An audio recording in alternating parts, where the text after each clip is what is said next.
Salut à tous les amis, j'espère que vous allez bien. On se retrouve aujourd'hui samedi 25 avril pour une nouvelle vidéo. Cet après-midi, le FC Barcelone joue à 16h15 au Coliseum contre Getafe, match ultra compliqué sur le papier.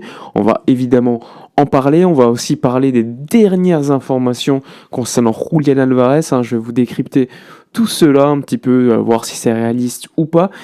Cet après-midi plutôt, aux alentours de 14h45, je serai en live sur YouTube mais également sur Twitch afin de pouvoir vous accompagner jusqu'au match, parler des 11 probables, etc. Bref, on va aussi parler du mauvais résultat du Real Madrid, de Jesse Bissou, le joueur belge qui pourrait signer au Barça cet été. Bref, il y a pas mal d'informations.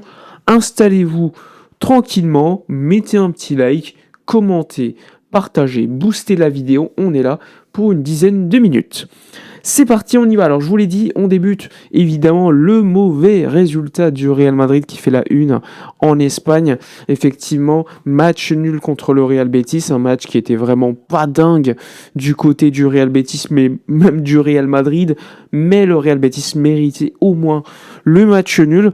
But marqué par Hector Bellerin, ce qui permet, avant le match de cet après-midi, au FC Barcelone de prendre 8 points d'avance et potentiellement 11 en cas de bons résultats cet après-midi face à cette équipe de Getafe. Alors l'équipe de Getafe, vous le savez, c'est une équipe qui vise quand même les compétitions européennes, qui marque très peu de buts.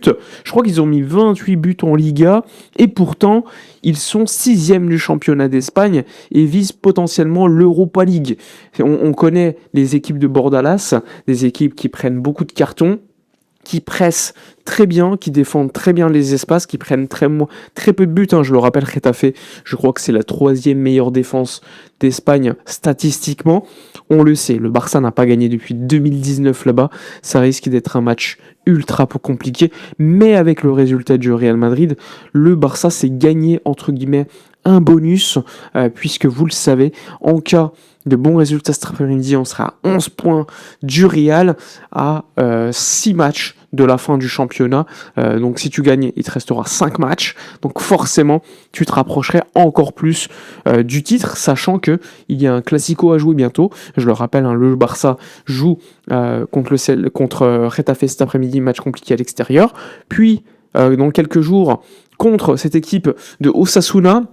Osasuna, là aussi, très compliqué à jouer parce que cette équipe, à l'extérieur, nous a battu l'année dernière, mais a battu aussi le Real Madrid il y a quelques mois, avec notamment leur attaquant Ante Boudimir. Bref, ça risque d'être compliqué. La Liga, elle n'est pas finie, mais elle est super bien engagée, avec 8 points d'avance avant cet après-midi. Même un match nul nous permettrait de revenir à cette avance de 9 points, même si pour moi, 9 points, c'est pas top, parce que, vous le savez, le Classico peut être décisif, mais le Real Madrid a cet avantage d'avoir la différence de but particulière.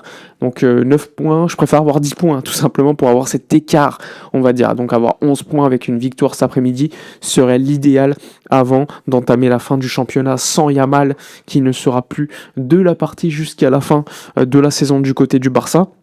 On le sait, quand tu vois les 11 probables pour le match de cet après-midi, offensivement, c'est pas super reluisant. Ferran Torres, Lewandowski, Rooney, Bardghji, Rashford sont les derniers attaquants qu'on a. Forcément, probablement, il y aura au moins un milieu de terrain, type Fermin, type Olmo, type Gavi, qui vont jouer sur la ligne offensive. Ça va tenir le coup, je pense, pour la Liga. Mais heureusement, qu'on n'est pas en Ligue des Champions, parce que je pense que ça aurait été flippant sans Lamine offensivement. Donc ça montre et ça met en avant aussi le manque en termes d'effectifs de cette équipe du Barça, qui a bien besoin de se refaire une santé au poste de 9, notamment au d'ailier gauche. Et là, la transition, elle est toute trouvée, puisque hier, il y a eu deux infos. Hier, deux informations venues d'Argentine. Alors, il y a TNT Sport Mexique, mais c'est un journaliste argentin qui a sorti l'information, qui travaille depuis très longtemps avec les jeunes de River Plate. Il expliquait que Julián Álvarez et ses frères avaient visité des maisons à Barcelone.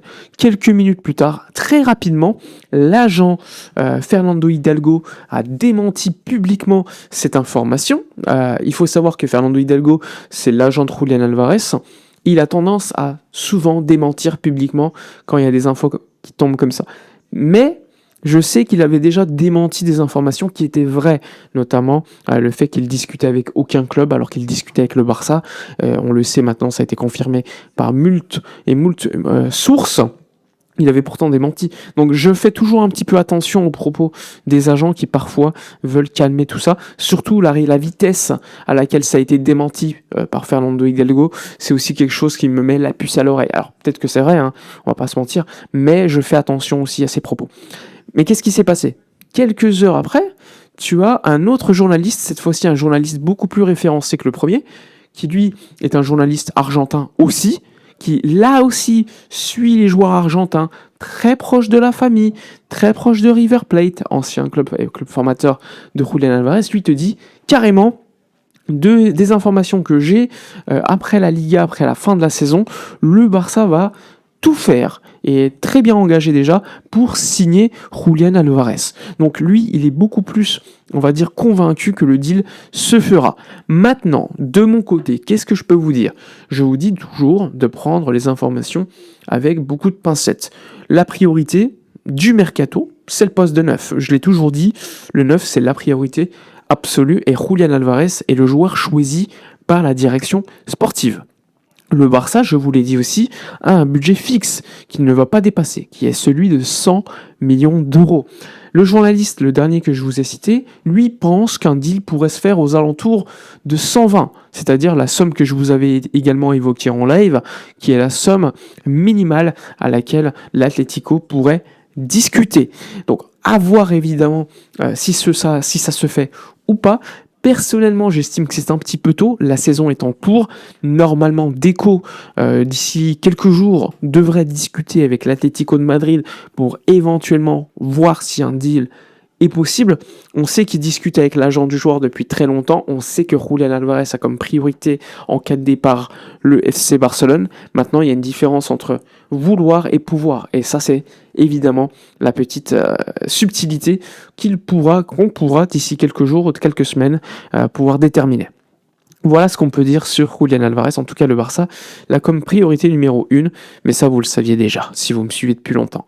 Ensuite, un joueur que le Barça devrait signer cet été, c'est Jesse Bissiou, le joueur du Club Bruges, un jeune joueur qui est international U17, hein, je crois, avec la Belgique.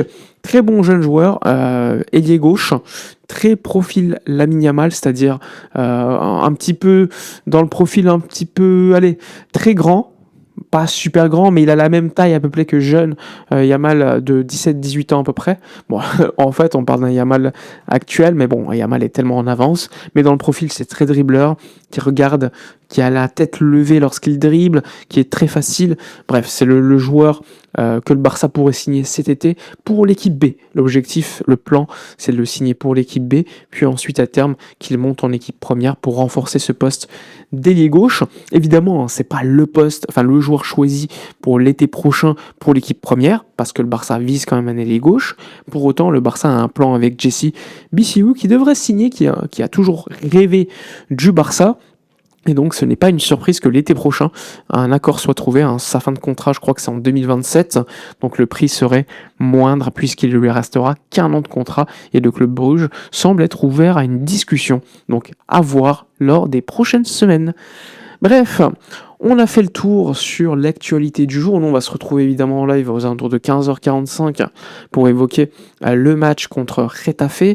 J'espère que vous avez pris vos meilleures armes parce que cet après-midi, on va au combat face à l'équipe de Bordalas et c'est peut-être le match du titre. Alors, pas officiellement, mais officieusement, si tu gagnes cet après-midi, perso, il y aura plus beaucoup de doutes pour le titre.